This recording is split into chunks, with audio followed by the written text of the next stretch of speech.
जय श्री कृष्ण मित्रों, सुनो और सुनाओ चैनल पर आपका हार्दिक स्वागत है।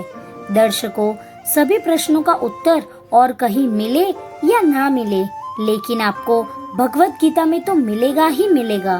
भगवत गीता है वो बहुत बड़ा महासागर है जिसमें तैरने से मनुष्य धन्य हो जाता है। जीवन की अनगिनत परेशानियों से दुखी रहने वाला मनुष्य भी खुश रहना सीख जाता है।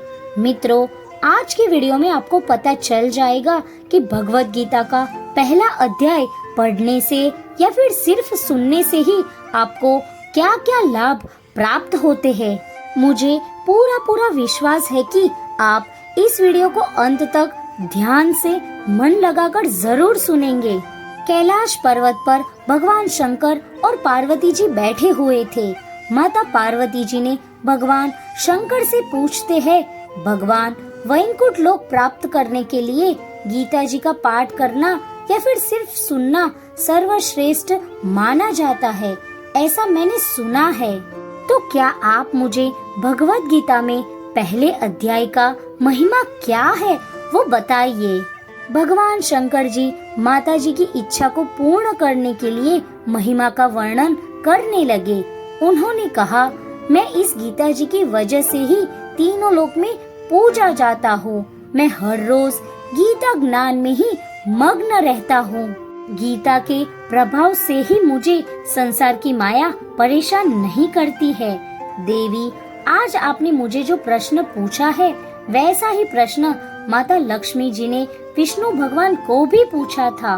तभी विष्णु भगवान ने माता लक्ष्मी जी को जो उत्तर दिया था वही मैं आपको कहने जा रहा हूँ। गीता है वो मेरा शब्द रूपी देह है। मैं सतत गीता का चिंतन करता हूँ और गीता ज्ञान के आश्रय से ही तीनों लोक का पालन करता हूँ।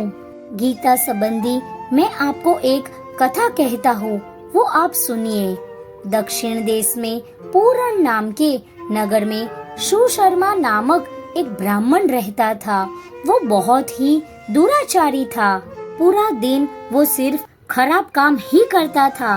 एक दिन वो दूर जंगल में बकरी को चरने के लिए लेके गया। वहाँ उसको सांप ने काटा और तुरंत ही उसकी मृत्यु हो गई। पाप करने का फल उसे मिल गया। उसका दूसरा जन्म एक अपंग भिखारी के घर बेल के रूप में हुआ। वो भिखारी सुबह होते ही भीख मांगने के लिए चला जाता, परंतु उसे बहुत ही कम भीख मिलती।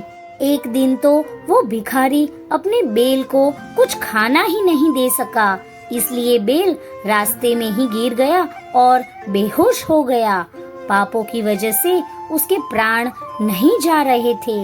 आसपास भीड़ जमा हो गई और सब लोग उसे देखने लगे। तभी एक सुंदर स्त्री बेल के पास आई। उसने कुछ कहा और बेल का तुरंत ही मृत्यु हो गया। अगला जन्म उसने एक ब्राह्मण के घर लिया। उसका नाम सोम शर्मा रखा। वो खुद बेल था। तभी वो सुंदर स्त्री ने क्या कहा था जिससे उसकी मृत्यु तुरंत ही हो गई थी, वो जानने के लिए ढूंढते ढूंढते वो सुंदर स्त्री के घर पर पहुंच गया। वो स्त्री अभी बूढ़ी हो गई थी। उसने कहा, मैंने मेरे जीवन में कुछ भी अच्छे काम नहीं किए हैं, परंतु मेरा पोपट था, वो हर रोज बोलता था, वही मैं भी मन में बोलती थी। शायद उसी पुण्य की वजह से ही तुम्हारे प्राण निकले होंगे। वैसा जवाब उस स्त्री ने दिया। पोपट क्या बोलता था वो तो मुझे पता नहीं है, आप पोपट को ही पूछ लो। वैसा सुंदर स्त्री ने सोम शर्मा को कहा। वो दोनों ही पोपट के पास गए और उसको पूछने लगे। पोपट अपनी बात कहने लगा, मैं एक मुनि के आश्रम में रहता था। वहाँ पर मुनि और उनके सारे शिष्य गीता जी का पहले अध्याय का पाठ करते थे। उनके सहारे मैं गीता जी का अध्याय सुनता था और फिर मुझे वो धीरे धीरे याद रह गया था। एक दिन मैं एक शिकारी के जाल में फंस गया था और उसने मुझे ये सुंदर स्त्री के घर पर बेच दिया। वहाँ पर मैं पिंजरे में बैठकर वो ही पाठ बोलता रहता था। पोपट की बात सुनकर वो ब्राह्मण हर रोज गीता जी का पहले अध्याय का पाठ करने लगा।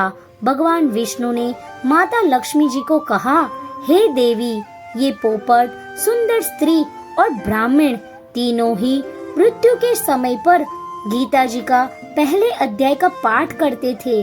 उसकी वजह से ही उन्हें वैकुंठ लोक प्राप्त हुआ। अभी आप समझ गए होंगे कि पहले अध्याय का महत्व क्या है और कितना है। इसी बात पे कमेंट में जरूर एक बार जय श्री कृष्णा लिख दीजिए।